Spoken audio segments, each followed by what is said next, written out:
This is Anona's Worship, Grow, Serve, Live podcast for July 30th, 2023. I'm Waiting God, Week 3, The Strength of a Persevering Woman, with Casey McKinney. This is one of our sermon series episodes produced by Anona United Methodist Church. For more information and video versions, visit anona.com/sermon series. If you're new to Anona and wish to learn more about our community, go to anona.com/welcome. And now for another great message. Has anyone gone to see the Barbie movie? Raise your hand. A couple, a handful. I'm looking at this section right here. Amazing. Okay, there's a Barbie movie out. Do you guys at least know that there's a Barbie movie out? Yeah, cool. Because social media has been all over it, right? Like everybody's been talking about this Barbie movie, Barbieheimer. If you go see Oppenheimer and Barbie, it's a whole giant thing. I haven't seen Oppenheimer yet, but I have seen Barbie. Okay. If you're surprised by that, welcome to Anona. My name is Casey. We've obviously never met before. I loved it. People who have seen it, did you like it? Okay, we'll work on our enthusiasm later, you guys. Amazing. So I loved it. I was really skeptical because I was like, why? I didn't know much about the movie at first, but I just saw everybody on social media going crazy about this Barbie movie. And I'm like, cool. Like I played with Barbies when I was a kid too, but I mean, they're dolls. Like, why are we so excited about this movie, right? I learned a little bit more about it and I was like, oh, no, that's totally up my alley. I want to go see it. So I'm going to give you just the basic plot line. I'm not going to give you spoilers. I know that people in the past have been very concerned when I preach about movies that I'm going to give away the ending.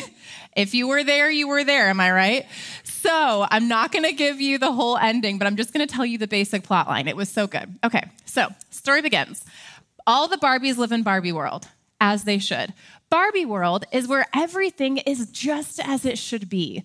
I'm watching the opening and I'm like, I think, logically speaking, from an intellectual standpoint, this is an accurate depiction of heaven. All of my theological training has led me to this point, is I think they got it, okay? So it opens up, everything is pink and sparkly, and everyone is happy, and all of the women are empowered, and everybody is confident and cheers each other on, and everything is exactly the way that it should be. The opening scene, I'm literally grinning from ear to ear, like, I want this to be my life. Like, I want to wake up in Barbie land. It was lovely. But then suddenly, things start to go awry. Things start to malfunction in Barbie land, and they realize something must be terribly wrong in the real world. Someone who is playing with them in the real world must be going through something bad, and it's trickling down into Barbie world, okay? So they decide that this one Barbie, the main character Barbie, is going to go into the real world, and she's going to fix whatever is broken so that everything in Barbie land will be restored. So she does. She sets off on her quest. She goes into the real world, and she's expecting the real world to look a whole lot like Barbie world. Because in Barbie world, like I said, everyone's empowered. Everybody is treated fairly. Everything's pink and sparkly and lovely. And she thinks the real world must look similar because Barbie must have had this wonderful effect on things to encourage all of these empowerment and confidence and all of this stuff. She is very disappointed when she gets to the real world and finds that it is really nothing like she expected. First thing that happens is she walks by a group of construction workers, and instead of just being spoken to with kindness and respect, she's talked to disrespectfully. She's confused. This never happened in Barbie world. Then she goes and tries to find the little girl that she thinks is playing with her, and instead of this little girl loving her and being so excited that she's there, she yells at her, and she's mean, and she's angry, and she's upset at the effect that Barbie has had on the world. In a very real way, Barbie did not have the effect that she thought that Barbies did on this real world. And she's so let down and so disappointed, and she can't believe that this is what the world actually is because it's nothing like what she thought it would be. And I'm watching this, and I'm just thinking, how many of us have been there? How many of us have had an idea about the world or the way life should work or the way relationships should work or the way our faith journeys are going to go, whatever it is, we've had this one idea and then life happens And suddenly, everything we thought we knew does not seem so certain anymore. We feel like we are dropped into a world that we didn't expect and that we didn't prepare for. My friends, my thought for today is, what do we do when those things happen? And even more specific for our story today that we're going to unpack is, what do we do when those things don't just happen one time, but they happen again and again and again? We're in this sermon series on waiting and how we wait for things in our faith. And there's this concept in the Bible that patience, the word for patience, can sometimes get interchanged with another phrase, and that is long-suffering.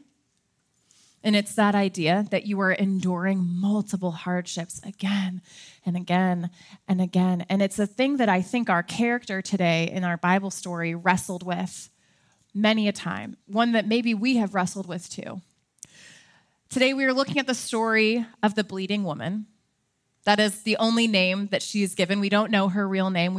She is remembered only by this condition that she had, which I think is less than respectful. I wish that the biblical authors would have given her a different name. Maybe call her the strong woman or the persevering woman or the woman who never gave up or the woman who touched Jesus, whatever. But instead, we only remember her as this condition that she had.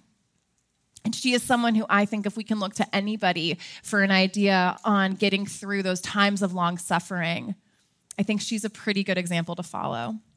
So today we are in Mark chapter 5, and we are starting at verse 25. It says this: "And a woman was there who had been subject to bleeding for 12 years. 12 years. She had suffered a great deal under the care of many doctors, and she had spent all she had. And yet instead of getting better, she grew worse." Those are two sentences that we can really quickly gloss over pretty easily because we want to get to the good part, right? This is the setup. This is the bad situation, but we know things are going to get better. So let's get to the end. Let's get to the good part. But when we do that, we miss how bad this really was. It says 12 years she was dealing with this. I can't be sick for 12 minutes without complaining. 12 years. I don't think that number is literal.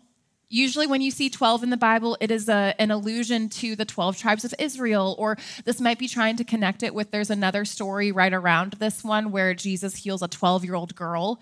So it's more than likely this is being used for imagery, but nonetheless, we can assume that it was a long time that this woman was suffering. And she's going through blow after blow after blow. First thing is she's sick. That's bad enough. You don't feel good. I remember one time I had food poisoning and I called my dad. I lived in Tampa at the time and I was literally like, "Dad, I think I'm dying. Like I'm pretty sure I'm gonna die on the bathroom floor." And he was like, "You're not dying. This is gonna be done in 24 hours. Call me tomorrow." Like literally, he was like, "Baby, I love you, but I'm not coming up there." He's like, "You're gonna be all right." She doesn't feel good. Okay, that's the first thing. Second thing is she goes to a doctor, right? She's probably still pretty hopeful at this point. She goes to the doctor to try to get better. Doctor says, "I can't help you. I don't know what's going on with you, but thanks for your copay." All right. So maybe she's still a little bit hopeful because she's like, okay, it's just one doctor. There's more. I'm going to try someone else, different schools of thought. I'm going to try another doctor. She goes to another doctor. "No, yeah, I looked. I don't know what's going on. I can't help you, but thanks for your copay." Again and again and again. How many times could you go through that in 12 years? She must have seen every doctor in her area, maybe multiple times. It says then she spent all she had. So not only is she sick, and then all the people that are supposed to be able to help her can't, and then she spends all she has. She didn't have a savings account. She didn't have health insurance. She had no more money. She was out of resources. It was not easy for women back in those days to have a living in general. And now she's spent everything. She's done. She's depleted. And it's not like her sickness is just staying stagnant. It says instead of getting better, she grew worse. Worse. So now she feels even worse. She's more exhausted. She's physically in pain. She's uncomfortable. And she has no more money to her name. So it's blow after blow after blow for this woman. Not only that, it gets even worse because this particular sickness that she was dealing with would have rendered her as ceremonially unclean back in those days. And so for us, if we're going through a hard time, we always encourage everybody like, hey, circle the wagons, like check in on your people. Let's bring meals. We're going to be together, right? She didn't have that because she was ceremonially unclean, which means no one could touch her or else they'd be unclean. So she would have been alone in her own little part of the village. So she's going through all of this by herself. She has no support. She has no community. And on top of that, it would have meant that she was unmarried, more than likely, because no one can get near her. So now you've got a sick, totally broke, unmarried woman back in the Bible days. What chance did she have? And it's just been thing after thing after thing for 12 years. I can't imagine the feeling of defeat that would be inside of her. I can't imagine that. To me, when I read this story, I think, man, this woman would have had every right in the world. I don't think any of us could have, with good conscience, faulted her if she just gave up. If at this point she was just like, listen, I can't keep putting myself through this. I can't keep going to more doctors. I have no more money. I'm just going to, hold myself up in this little corner of the village. I'm going to ride out my days and that's it. I don't think any of us could have faulted her for that. And yet the response she has here in our story is something so different than that, which is what makes it so inspiring to me.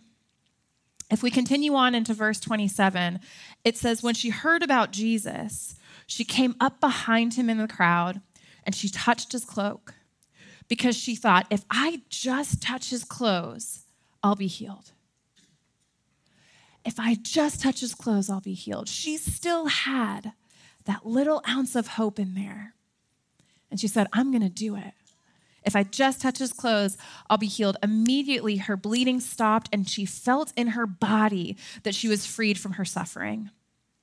At once, Jesus realized that power had gone out from him. He turned around in the crowd and asked, who touched my clothes? You see the people crowding against you, his disciples answered, and yet you ask, who touched me? Like 1 million people touched you, Jesus. What are you talking about? But Jesus kept looking around to see who'd done it. Then the woman, knowing what had happened to her, came and fell at his feet, trembling with fear, and told him the whole truth. She probably thinks she's about to get in big trouble because she didn't only touch a man without his consent, she touched a rabbi without his consent, and she was unclean. So she thinks that she just defiled this rabbi. And so when he whips around and says, who touched me? She is so afraid. She thinks she's going to get in big trouble. She's trembling in fear. But Jesus said to her, daughter, your faith has healed you. Go in peace and be freed from your suffering. To me, one of the greatest challenges about going through periods of waiting or long suffering or those times in life where it's just thing after thing after thing, it's not only the challenges we're facing, those are hard enough on their own, but it's also what those times do to our hearts, our outlook, our perspective. Those times can take us from being people that are hopeful, that are optimistic, that believe in the good in the world. And those times have the possibility to turn us into people who are guarded, cynical, who keep ourselves locked away from things because we just don't want to be hurt again. My friends, that's why what strikes me most about this woman is not that she made it 12 years with this condition. That's amazing. That's admirable that she hung in there. But the thing that hits me even harder than that is that after all she had been through, after blow after blow after blow, she still had it, even if it was just a split second, even if it was fleeting, even if it only lasted a moment, she still had just the tiniest ounce of hope inside of her. She still believed for a moment that maybe good was still out there. If I just touch his cloak, I'll be healed. She still had just a little bit of hope left. Anyone who has suffered hurt or loss or illness or trauma can tell you that is no small feat, right? Am I alone in that? It is no small feat to be able to muster up that hope after disappointment. It takes risk and courage and vulnerability. The truth is, I related to the plot of the Barbie movie in more ways than one.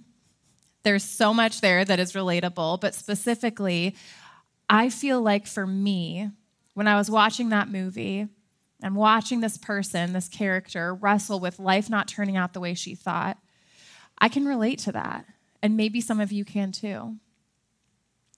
For us in our family, there was a couple years between 2020 and 2022-ish where for us, I always jokingly call it like the series of unfortunate events.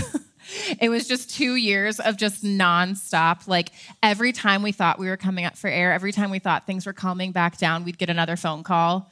And you're like, oh my gosh, I don't even want to answer my phone anymore, right? Ever been in those moments? For me, I remember for a while there, every time someone would call me out of the blue, I'd answer the phone. And in one breath, I'd say, hey, everything okay? Over and over again. I didn't even realize I was doing it. And finally, one of my friends was like, do you know that you do that now? And I'm like, nope, but I just have to know if someone's calling me out of the blue. Hey, is this good news or bad news? You calling me to hang out or you calling to ruin my life? Like, which one is it? So for a while, I didn't want to answer my phone, right? Because it was just one thing after another. And I think a lot of us can relate to that. And for me, because of those experiences, I have more days than I'd like to admit. Or if I'm honest with myself, if I put myself in the shoes of this woman, and if I saw Jesus walking by, I don't know that I'd always reach out. Hope takes courage. Hope takes vulnerability. Hope is a risk. And there's times where I'm like, nah, like just you do your thing over there, Jesus. Like, I'm just going to stay right here. I don't know that I'd always have that courage. But this woman shows us that there's another option. She shows us that the only option after suffering, after a period of waiting, is not to hold ourselves up and stay guarded and stay cynical. One of my favorite quotes is, behind every cynic is just a broken-hearted romantic. I think how true and how poetic is that?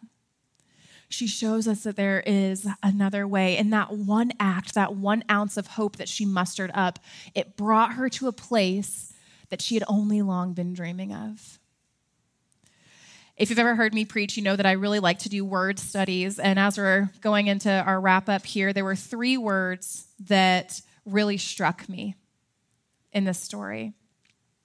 The first word for healed, the word for freed, and then the second word for healed, which in our Bibles is translated as the same word, but it's actually 2 different words in the Greek. Fun fact.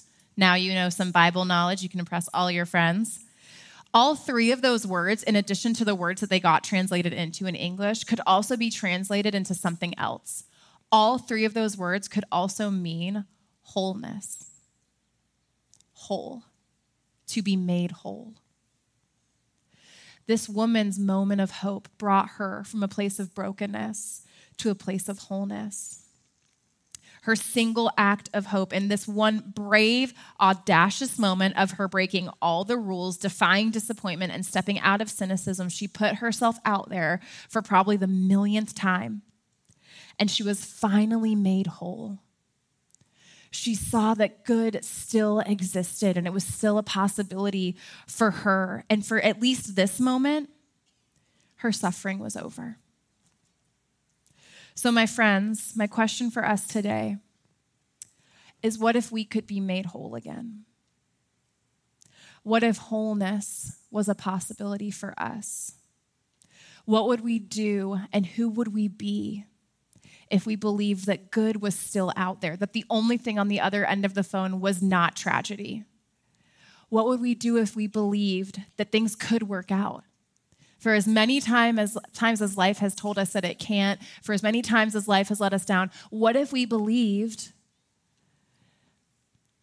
that things could actually work out, what would you do? Would you start that business? Would you call that person? Would you go back to school? Would you share your story? Friends, how would you live if you believed that good was still out there and that wholeness was still a possibility? Reaching out is a risk. Reaching out takes courage. We know that opening ourselves up can lead to pain and disappointment, but so can keeping ourselves closed off. We can get hurt in our hopefulness, but we can also get hurt if we don't hope. Which one do we want to be? Who do we want to be? And how would our lives look different if we had the idea, the attitude, the little glimmer inside of us that said, maybe this time it could be different? If we believe this story, we believe that wholeness is somehow connected to this man, Jesus, we claim to follow, we seek to follow. I don't want to miss what wholeness could be there. And I don't want you to either. My invitation for us this week is to just maybe reach out just once and just consider the possibility that wholeness could still be out there. Let's pray. God, we thank you that in the midst of all of life's hardships and brokenness, that wholeness is still a possibility, that good things still happen, and God, that good things can still happen to us, even us. Help us to have hope. Restore the hope that maybe life has taken from us. Help us to not forget about the bad things that have happened, because we will take those experiences with us. But God, help us to see where good still exists. Show us those places where good is still in the world and where good can still happen for us. Help us to reach out and try just one more time. In Jesus' name we pray. Amen. I won't tell you how the Barbie movie ends because I'm not a monster, and I want you to go see it if you haven't yet because it's wonderful. But I will tell you this, that even though Barbie learned that the world wasn't what she thought it would be, she still found good there in this new world. My friends, let us, even just for a moment, muster up enough courage to believe that in our stories, whatever we've gone through, that good can still be here as well. God bless you, and go in peace. If you found this message meaningful, share it with others. To find more great episodes and stay up to date, subscribe to Anona United Methodist Church's podcast on Apple Music, Spotify, or anywhere you find your favorite podcast shows. In addition, subscribe to our channel on YouTube and find the community on Facebook at facebook.com/Anona Church. You can join us on our campus in Largo, Florida, and discover new ways to reach out to the Pinellas County community.